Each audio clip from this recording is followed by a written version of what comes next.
Shalom Bapak Ibu Saudara yang saya kasihi Tuhan. Puji Tuhan, Tuhan itu baik dan sungguh amat baik bagi kita. Baiklah, sebelum kita mendengarkan sabda kebenaran dari firman Tuhan, mari kita bersatu dalam doa. Segala pujian, hormat, kemuliaan bagi namamu Bapa, buat kasih setiamu yang tidak pernah berubah dalam kehidupan kami. Hari demi hari Tuhan selalu ada bersama dengan kami. Hari demi hari Tuhan selalu menuntun dan menyertai kami. Hari demi hari Tuhan selalu memberikan kesehatan, kekuatan kepada kami. Dan hari demi hari mujizat-Mu selalu nyata dalam kehidupan kami. Kenapa? Karena kami selalu ada sebagaimana kami ada pada saat ini. Terima kasih Bapa, terima kasih Yesus. Sebentar lagi kami akan mendengarkan sabda kebenaran firman-Mu. Buatlah hati kami, pikiran kami, tubuh jiwa roh kami hanya berfokus kepada firman-Mu, sehingga kami dapat mendapatkan sesuatu yang baru, sehingga hidup kami juga semakin diubahkan, hidup kami juga semakin hari semakin melekat dan semakin mengandalkan Tuhan, dan semakin melihat mujizat demi mujizat dalam kehidupan kami, keluarga kami, pekerjaan kami, bahkan pelayanan ini Bapa. Hanya di dalam nama Yesus, semua yang percaya katakan amin. Salam Bapak Ibu Saudara yang saya kasihi Tuhan. Pada hari ini kita akan membahas kembali tentang firman Tuhan yang terdapat di dalam Titus pasal 2 ayat 11-14 yang dengan tema kasih karunia Allah sudah nyata. Kalau kita melihat bahwa kasih karunia Allah itu sudah nyata dalam kehidupan kita, itu benar-benar sudah Tuhan berikan, sudah Tuhan nyatakan kepada kita, bahwa kita bisa baca di dalam Titus 2 ayat 11-14. Karena kasih karunia Allah yang menyelamatkan semua manusia sudah nyata. Ia mendidik kita supaya kita meninggalkan kefasikan dan keinginan-keinginan duniawi, dan supaya kita hidup bijaksana, adil dan beribadah di dalam dunia sekarang ini, dengan menantikan penggenapan pengharapan kita yang penuh bahagia dan menyatakan kemuliaan Allah yang maha besar dan juru selamat kita Yesus Kristus. Ayat yang ke-14, dan yang telah menyerahkan dirinya bagi kita untuk membebaskan kita dari segala kejahatan dan untuk menguduskan bagi dirinya suatu umat kepunyaannya sendiri yang rajin berbuat baik. Bapak Ibu Saudara yang saya kasihi Tuhan, kalau kita melihat di sini dinyatakan bahwa Tuhan telah menyelamatkan semua manusia, tetapi tidak semua manusia menerima keselamatan itu. Tetapi bagi kita yang sudah tahu, bagi kita yang sudah mengerti, bagi kita yang sudah menerima keselamatan itu, sudah sadar akan keselamatan itu, Tuhan bilang bahwa Dia akan mendidik kita di dalam kebenaran. Dan Tuhan juga bilang bahwa udah sewajibnya bahwa kita harus beribadah di dalam ketika kita masih tinggal di dunia ini. Artinya beribadah, kita harus memuji Tuhan, menyembah Tuhan, bernyanyi, baca Alkitab, bahkan kita pergi ke gereja yang kita buat setiap hari Minggu. Artinya di situ Tuhan bilang bahwa kita harus beribadah kepada Tuhan. Kenapa? Karena kita sudah tahu dan telah menerima keselamatan itu. Dan juga sebagaimana yang bisa kita lihat di sini yang Tuhan katakan bahwa kasih karunia sudah nyata sebagai wujud telah lahirnya Yesus menjadi manusia. Kita mengetahui bahwa Allah menjadi manusia karena kasih-Nya yang begitu besar bagi dunia ini, bagi mereka yang percaya untuk diselamatkan sehingga mereka memperoleh hidup yang kekal. Itu sangat-sangat tidak asing bagi kita. Itu kita bisa lihat dalam Yohanes 3 ayat 16. Karena sukacita itu mungkin belum semua dapat kita rasakan.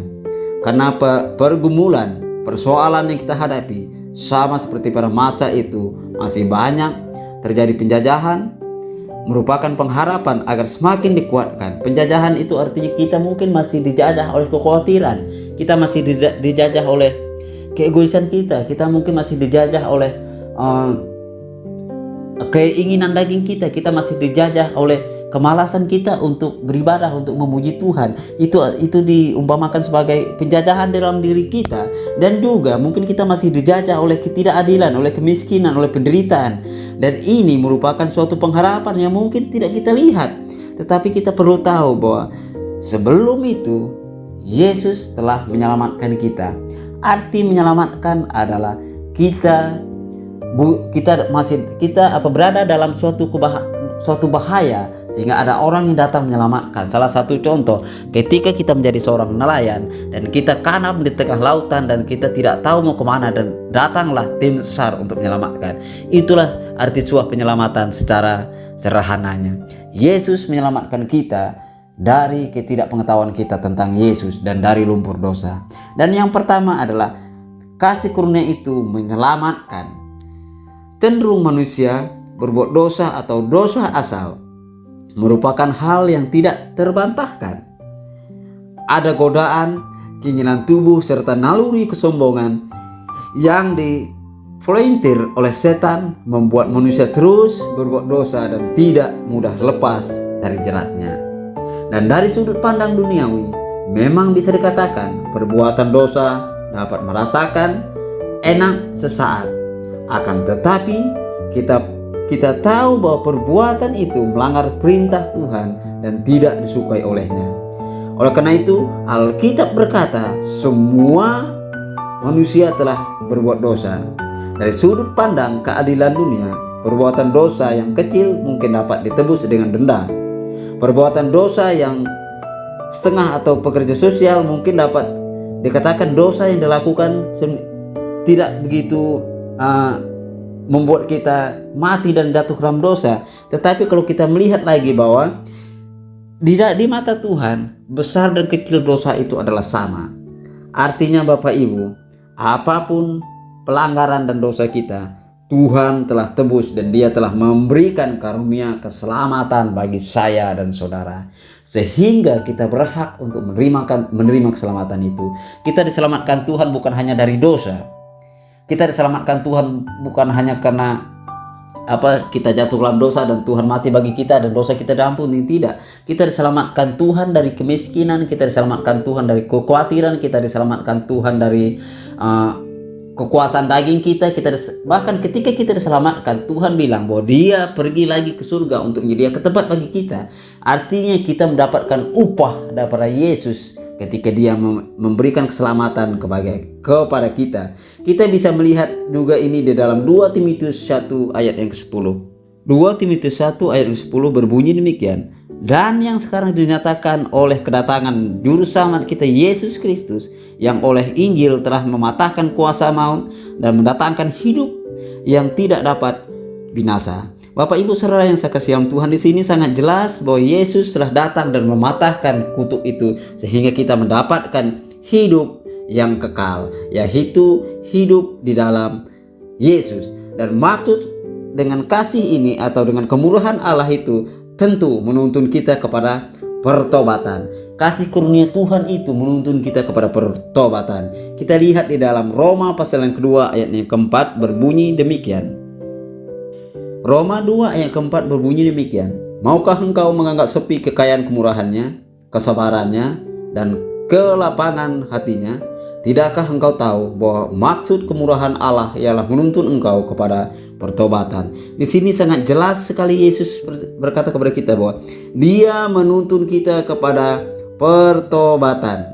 Sungguh sangat luar biasa. Yesus selalu menuntun kita supaya kita menjadi lebih baik daripada hari ini. Dan sebagai ayat utama keselamatan, tanpa ada pertobatan maka tidak ada kasih karunia.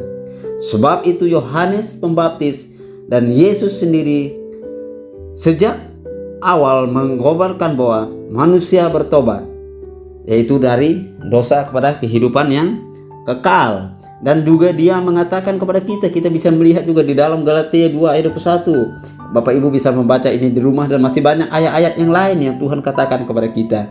Oleh karena itu Bapak Ibu Saudara yang saya kasihi Tuhan, sekali lagi saya menekankan kepada kita, marilah kita sungguh-sungguh berbalik kepada Yesus sebagai Tuhan dan Juru Selamat dalam hidup kita. Dan yang kedua yaitu kasih karunia itu mendidik dan memberikan hikmat. Ketika kita mendengar mendidik itu artinya kita belajar. Tidak ada di antara kita yang sempurna. Artinya kita harus belajar. Ketika kita belajar maka Tuhan akan memberikan hikmat pengetahuan kepada kita, sehingga kita bisa mengerti, sehingga kita bisa memahami, sehingga kita bisa paham didikan-didikan dan ajaran-ajaran yang Tuhan berikan kepada kita. Oleh karena itu Bapak Ibu, mari kita belajar kembali tentang kasih Tuhan.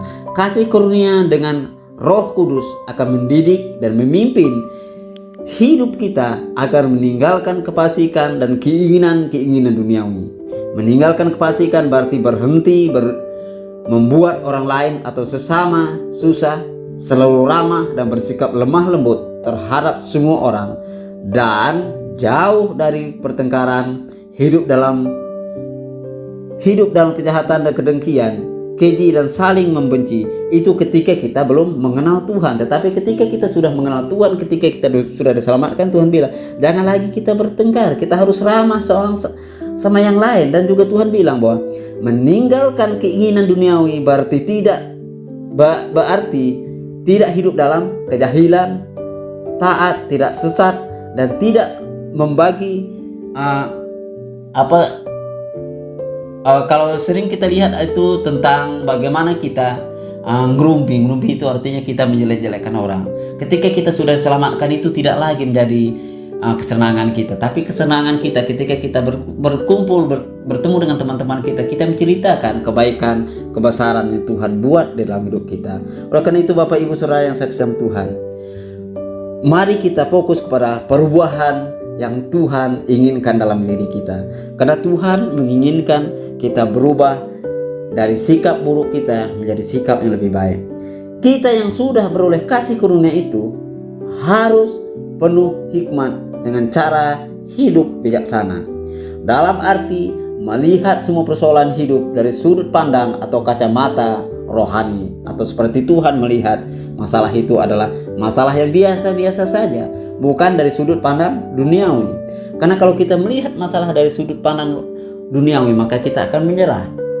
Kita memang tidak sanggup kalau ketika masalah itu datang, kalau kita menghadapinya dengan secara kacamata duniawi kita. Tetapi ketika kita melihat itu dengan kacamatanya Tuhan, bahwa Tuhan ada bersama dengan kita melewati masalah itu, maka kita akan lewat masalah itu. Itulah Bapak Ibu Saudara yang saya kasihan Tuhan. Tuhan begitu adil, Tuhan begitu peduli tentang diri kita. Kenapa? Karena Tuhan bilang Roh Kudus diberikannya bagi kita untuk menguatkan kita, untuk mengajar kita, dan untuk mengingatkan kita kembali bahwa Yesus begitu mengasihi saya dan saudara.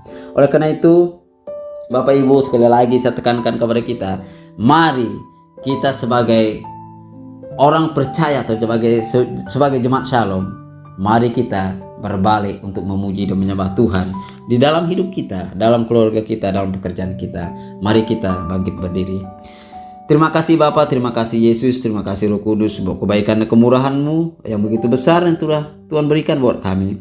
Terima kasih juga buat keselamatan yang telah Tuhan anugerahkan kepada kami, bahwa itu semua karena anugerah Tuhan, dan itu semua karena apa yang Tuhan buat bagi kami. Oleh karena itu Bapa, kami terima semua anugerah itu di dalam kasih-Nya Tuhan. Mari kita angkat kedua tangan kita. Tuhan berkati engkau dan melindungi engkau. Tuhan menyinari engkau dengan wajah-Nya dan memberi engkau kasih karunia. Tuhan menghadapkan wajah-Nya kepadamu dan memberi engkau damai sejahtera. Pulanglah sidang jemaat dengan berkat Abraham, Ishak dan Yakub, dan kebaikan kemurahan akan selalu mengikuti kita mulai pada saat ini sampai Yesus datang yang kedua kali. Tuhan Yesus memberkati. Amin. Amin.